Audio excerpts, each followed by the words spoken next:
Cry from a Far Planet by Tom Godwin. Read by Dennis Jerz. A smile of friendship is a baring of the teeth. So is a snarl of menace. It can be fatal to mistake the latter for the former. Harm an alien being only under circumstances of self-defense. Trust no alien being under any circumstances. From Exploration Ship's Handbook. He listened in the silence of the exploration ship's control room. He heard nothing, but that was what bothered him. An ominous quiet, when there should have been a multitude of sounds from the nearby village for the view screen's audio pickups to transmit. And it was more than 6 hours past the time when the native Thrun should have come to sit with him outside the ship as they resumed the laborious attempt to learn each other's language. The view screen was black in the light of the control room, even though it was high noon outside. The dull red sun was always invisible through the world's thick atmosphere, and to human eyes, full day was no more than a red-tinged darkness. He switched on the ship's outside floodlights, and the view screen came to bright white life, showing the empty glades reaching away between groves of purple alien trees. He noticed absently that the trees seemed to have changed a little in color since his arrival. The village was hidden from view by the outer trees, but there should have been some activity in the broad area visible to him. There was none. Not even along the distant segment of what should have been a busy road. The natives were up to something, and he knew from hard experience on other alien worlds that it would be nothing good. It would be another misunderstanding of some kind, and he didn't know enough of their incomprehensible language to ask them what it was. Suddenly, as it always came, he felt someone or something standing close behind him and peering over his shoulder. He dropped his hand to the blaster he had taken to wearing at all times and whirled. Nothing was behind him. There never was. The control room was empty, with no hiding place for anything, and the door was closed, locked by the remote control button beside him. There was nothing. The sensation of being watched faded, as though the watcher had withdrawn to a greater distance. It was perhaps the 100th time within 6 days that he had felt the sensation. And when he slept at night, something came to nuzzle at his mind. Faceless, formless, utterly alien. For the past 3 nights, he had not let the blaster get beyond quick reach of his hand, even when in bed. But whatever it was, it could not be on the ship. He had searched the ship twice, a methodical compartment-by-compartment search that had found nothing. It had to be the work of the natives from outside the ship. Except, why, if the natives were telepathic, did the one called Thrun go through the weary pretense of trying to learn a mutually understandable form of communication? There was one other explanation, which he could not accept, that he was following in the footsteps of Will Garrett of Ship 9, who had deliberately gone into a white sun 2 months after the death of his twin brother. He looked at the chair beside his own, Johnny's chair, which would forever be empty, and his thoughts went back down the old bitter paths. The exploration board had been wrong when they thought the close bond between identical twins would make them the ideal 2-man crews for the lonely, lifetime journeys of the exploration ships. Identical twins were too close. When one of them died, the other died in part with him. They had crossed 1,000 light years of space together, he and Johnny, when they came to the bleak planet that he would name Johnny's World. He should never have let Johnny go alone up the slope of the honeycombed mountain, but Johnny had wanted to take the routine record photographs of the black tiger-like beasts which they had called cave cats, and the things had seemed harmless and shy despite their ferocious appearance. "I'm taking them a sack of food that I think they might like," I want to try to get some good close-up shots of them." 10 minutes later, he heard the distant snarl of Johnny's blaster. He ran up the mountainside, knowing already that he was too late. He found 2 of the cave cats lying where Johnny had killed them. Then he found Johnny at the foot of a high cliff. He was dead, his neck broken by the fall. Scattered all around him from the torn sack was the food he had wanted to give to the cats. He buried Johnny the next day, while a cold wind moaned under a lead-gray sky. He built a monument for him, a little mound of frosty stones that only the wild animals would ever see. A chime rang high and clear, and the memories were shattered. The orange light above the hyperspace communicator was flashing, the signal that meant the exploration board was calling him from Earth. He flipped a switch and said, "Paul Jameson, Exploration Ship 1. The familiar voice of Brender spoke. "It's been some time since your preliminary report. Is everything all right?" "In a way. I was going to give you the detailed report tomorrow." "Give me a brief sketch of it now." "Except for their short brown fur, the natives are humanoid in appearance. But there are basic differences. Their body temperature is cool like their climate. Their vision range is from just within the visible red on into the infrared.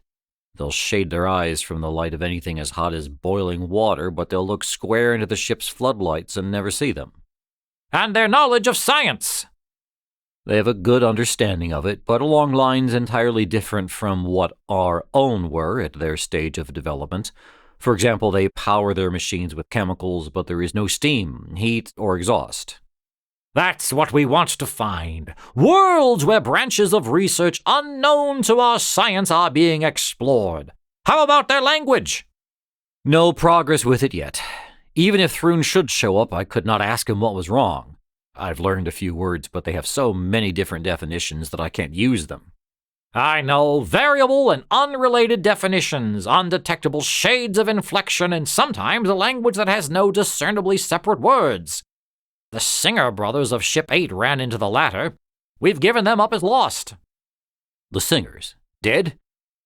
Oh, my. It's been only a month since the Ramon brothers were killed." "The circumstances were similar. They always are. There is no way the exploration men can tell the natives that they mean them no harm, and the suspicion of the natives grows into dangerous hostility. The Singers reported the natives on that world to be both suspicious and possessing powerful weapons.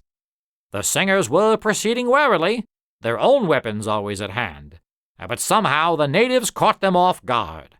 Their last report was 4 months ago." There was a silence. Then Brender added, "Their ship was the 9th, and we had only 15. He did not reply to the implications of Brender's statement. It was obvious to them all what the end of the plan would be, what it had to be. It had only been 3 years since the 15 heavily armed exploration ships had set out to lead the way for Terran expansion across the galaxy, to answer a cry from far planets, and to find all the worlds that held intelligent life.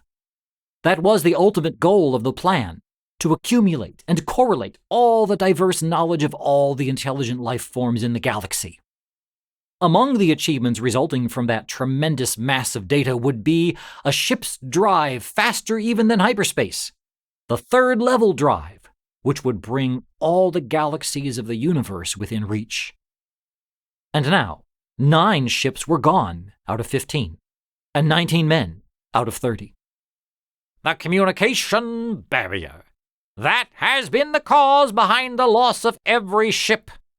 And there is nothing we can do about it. We're stymied by it." The conversation was terminated shortly afterward, and he moved about the room restlessly, wishing it was time to lift ship again. With Johnny not there, the dark world was like a smothering tomb. He would like to leave it behind and drive again into the star clouds of the galaxy, drive on and on into them. A ghostly echo touched his mind, restless, poignantly yearning. He swung to face the locked door, knowing there could be nothing behind it. The first real fear came to him as he did so.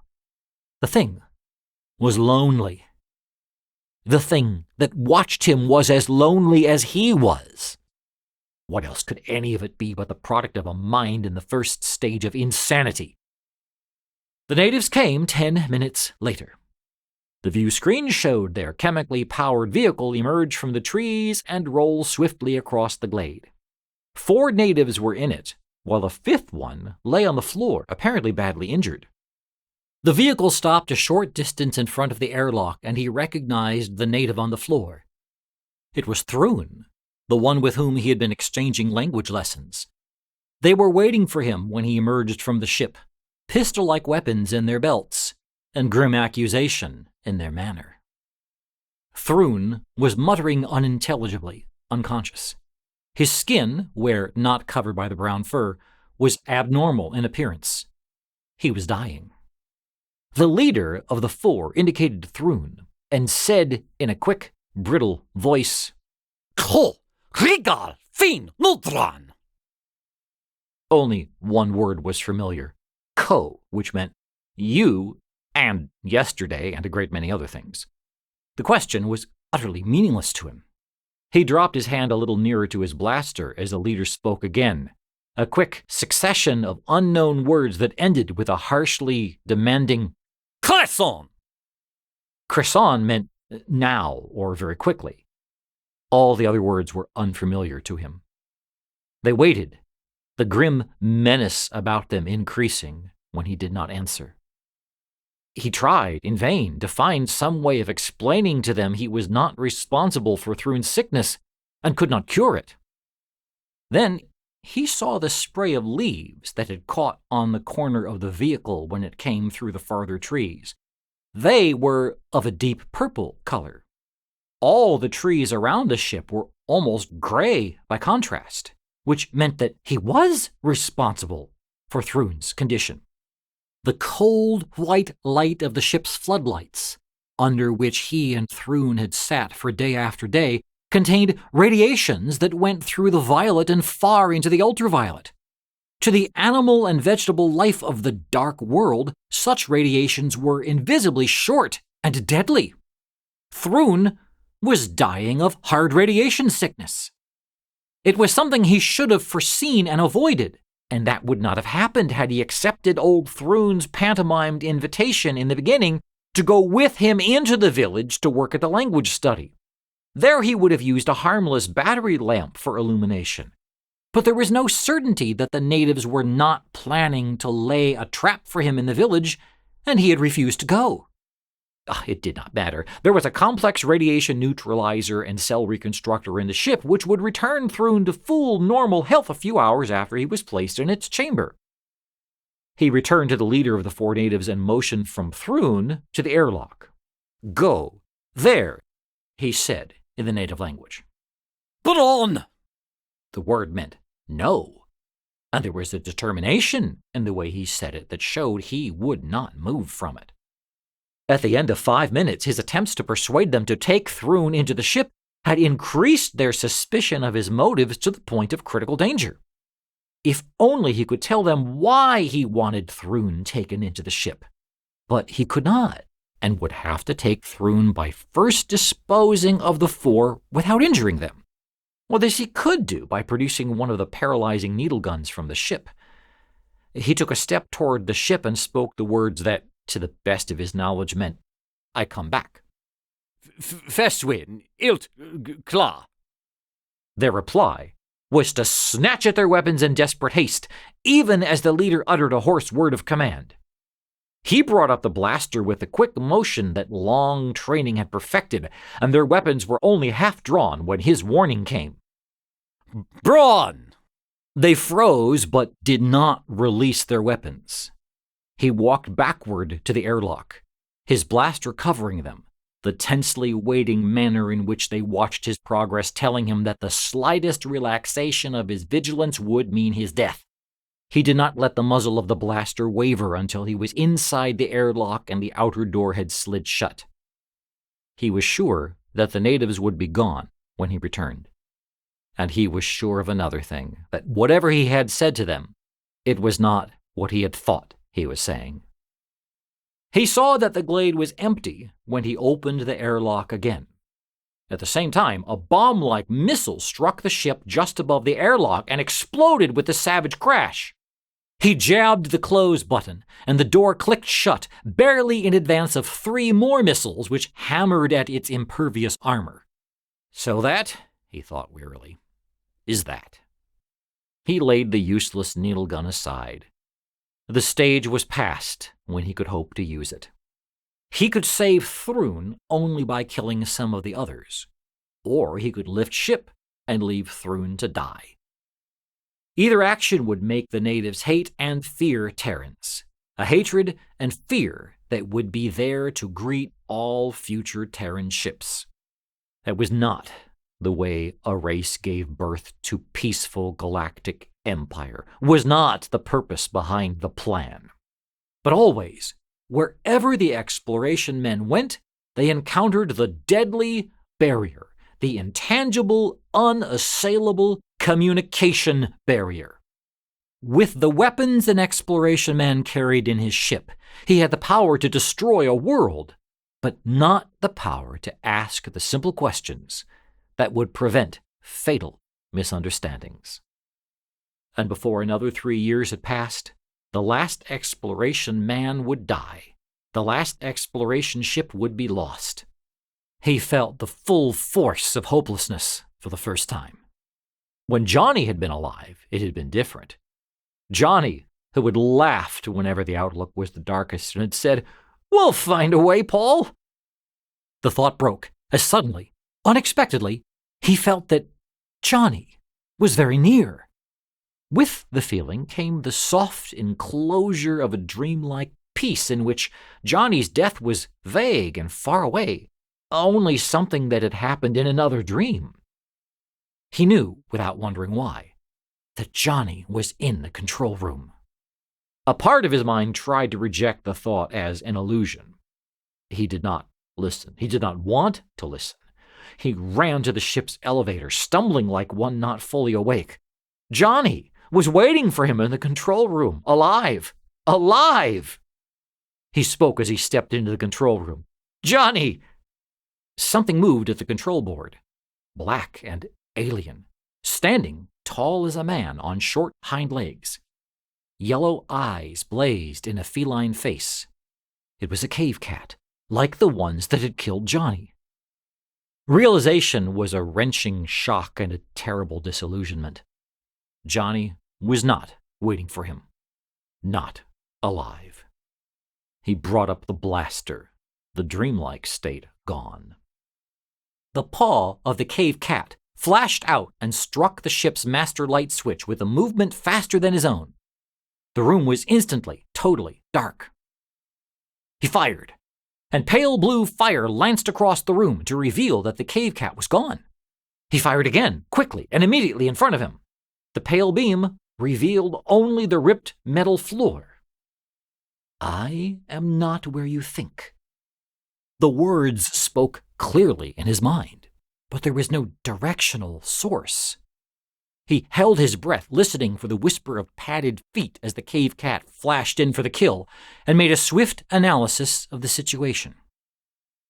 The cave cat was telepathic and highly intelligent, and had been on the ship all the time. It and the others had wanted the ship and had killed Johnny to reduce opposition to the minimum. He himself had been permitted to live until the cave cat learned from his mind how to operate the almost automatic controls. Now he had served his purpose. "You are wrong." Again, there was no way he could determine the direction from which the thought came. He listened again and wondered why it had not waylaid him at the door. Its thought came. "I had to let you see me, or you would not have believed I existed. It was only here that I could extinguish all lights and have time to speak before you killed me. I let you think your brother was here." There was a little pause.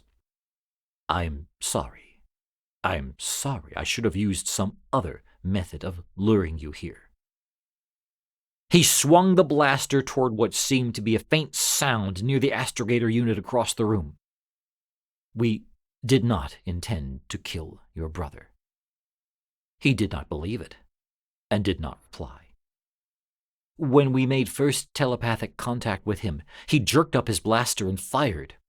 In his mind was the conviction that we had pretended to be harmless animals so that we could catch him off guard and kill him. One of us leaped at him as he fired the second time, to knock the blaster from his hand. We needed only a few minutes in which to explain, but he would not trust us that long. There was a misjudgment of distance, and he was knocked off the cliff. Again, he did not reply. "We did not intend to kill your brother, but you do not believe me." No, I don't believe you.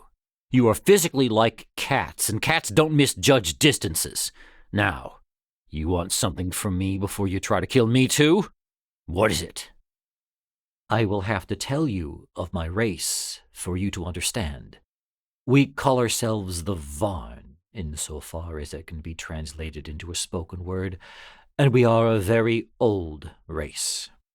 In the beginning, we did not live in caves, but there came a long period of time, for thousands of years, when the climate on our world was so violent that we were forced to live in the caves.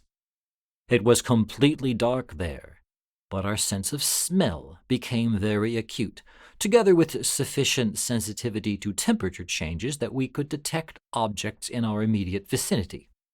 There were subterranean plants in the caves, and food was no problem. We had always been slightly telepathic, and it was during our long stay in the caves that our intelligence and telepathic powers became fully developed.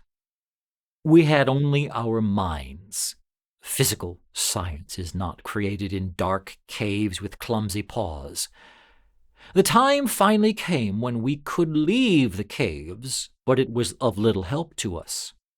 There were no resources on our world but earth and stone and the thin grass of the plains. We wondered about the universe, and we knew the stars were distant suns because one of our own suns became a star each winter. We studied as best we could, but we could see the stars only as the little wild animals saw them. There was so much we wanted to learn, and by then we were past our zenith and already dying out, but our environment was a prison from which we could never escape. When your ship arrived, we thought we might soon be free. We wanted to ask you to take some of us with you and arrange for others of your race to stop by on our world. But you dismissed us as animals, useful only for making warm fur coats because we lived in caves and had no science, no artifacts, nothing. You had the power to destroy us, and we did not know what your reaction would be when you learned we were intelligent and telepathic. A telepathic race must have a high code of ethics and never intrude unwanted. But would you have believed that? Paul did not answer. The death of your brother changed everything. You were going to leave so soon that there would be no time to learn more about you. I hid on the ship so I could study you and wait until I could prove to you that you needed me. Now I can. Thrun is dying, and I can give you the proper words of explanation that will cause the others to bring him into the ship. Your real purpose, what is it? To show you that men need the vine. You want to explore the galaxy and learn. So do the vine. You have the ships, and we have the telepathic ability that will end the communication problem. Your race and mine can succeed only if we go together. He searched for the true and hidden purpose behind the Varn proposal, and saw what it would have to be. The long-range goal. You fail to mention that. Your ultimate aim. I know what you are thinking. How can I prove you wrong now? There was no way for the Varn to prove him wrong, nor for him to prove the treachery behind the Varn proposal. The proof would only come with time, when the Terran-Varn cooperation had transformed Terrans into a slave race. You refuse to believe I am sincere. I would be a naive fool to believe you. It will be too late to save Thrun unless we act very quickly. I have told you why I am here. There is nothing more I can do to convince you, but be the first to show trust. When I switch on the lights, it will be within your power to kill me. The Varn was gambling its life in a game in which he would be gambling the plan and his race. It was a game he would end at the first sound of movement from the astrogator unit across the room. I have been here beside you all the time. A furry paw brushed his face. Claws flicked gently but grimly, reminding, along his throat. He whirled and fired. He was too late. The Varn had already leaped silently away, and the beam found only the bare floor. Then the lights came on, glaringly bright after the darkness, and he saw the Varn. It was standing by the control board, its huge yellow eyes watching him. He brought the blaster into line with it, his finger on the firing stud. It waited, not moving or shrinking from what was coming. The translucent golden eyes looked at him and beyond him, as though they saw something not in the room. He wondered if it was in contact with its own kind on Johnny's world and was telling them it had made the gamble for high stakes and had lost. It was not afraid, not asking for mercy. The killing of it was suddenly an act without savor. It was something he would do in the immediate future, but first he would let it live long enough to save Thrun. He motioned with the blaster and said, Lead the way to the airlock. And afterward, you will kill me? Lead the way.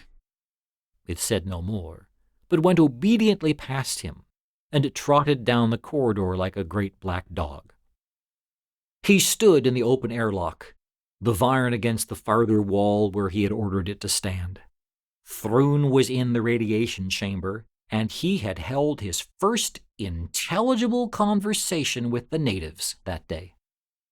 The Varn was facing into the red-black gloom outside the lighted airlock, where the departing natives could be heard crossing the glade. Their thoughts no longer hold fear and suspicion, it said. The misunderstanding is ended. He raised the muzzle of the blaster in his hand. The black head lifted, and the golden eyes looked up at him. I made you no promise. I could demand none. I can't stop to take you back to your own world, and I can't leave you alive on this one. With what you've learned from my mind, you would have the natives build the Varn a disintegrator-equipped space fleet equal to our own ships. We want only to go with you. He told it what he wanted it to know before he killed it, wondering why he should care. I would like to believe you are sincere, and you know why I don't dare to. Trusting a telepathic race would be too dangerous. The Varn would know everything we knew, and only the Varn would be able to communicate with each new alien race. We would have to believe what the Varn told us. We would have to trust the Varn to see for us and speak for us and not deceive us as we went across the galaxy. And then, in the end, Terrans would no longer be needed except as a subject race. They would be enslaved. We would have laid the groundwork for an empire. The Varn Empire. There was a silence, in which his words hung like something cold and invisible between them. Then the Varn asked, very quietly, Why is the plan failing? You already know. Because of the barrier, the communication barrier that causes aliens to misunderstand the intentions of exploration men and fear them. There is no communication barrier between you and I, yet you fear me and are going to kill me. I have to kill you. You represent a danger to my race. Isn't that the same reason why aliens kill exploration men? He did not answer, and its thought came quickly. How does an exploration man appear to the natives of alien worlds? How did he appear? He landed on their world in a ship that could smash it into oblivion.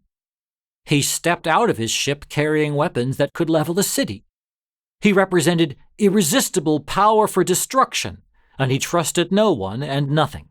And in return, he hoped to find welcome and friendship and cooperation. There is your true barrier, your own distrust and suspicion. You yourselves create it on each new world. Now, you are going to erect it between my race and yours by killing me and advising the exploration board to quarantine my world and never let another ship land there. Again there was a silence as he thought of what the Varn had said, and of what it had said earlier. We are a very old race. There was wisdom in the Varn's analysis of the cause of the plan's failure, and with the Varn to vanquish the communication stalemate, the new approach could be tried. They could go a long way together, men and Varn, a long, long way. Or they could create the Varn Empire. And how could he know which it would be? How could anyone know, except the telepathic Varn? The muzzle of the blaster had dropped, and he brought it back up. He forced the dangerous indecision aside, knowing he would have to kill the Varn at once, or he might weaken again, and he said harshly to it, "The risk is too great. I want to believe you, but all your talk of trust and good intentions is only talk, and my race would be the only one that had to trust." He touched the firing stud as the last thought of the Varn came. "Let me speak once more." He waited, the firing stud cold and metallic under his finger. "You are wrong. We have already set the example of faith in you by asking to go with you.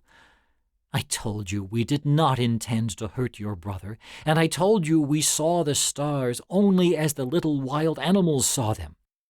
The years in the dark caves, you do not understand." The eyes of the Varn looked into his and beyond him, beautiful, expressionless, like polished gold. The Varn are blind.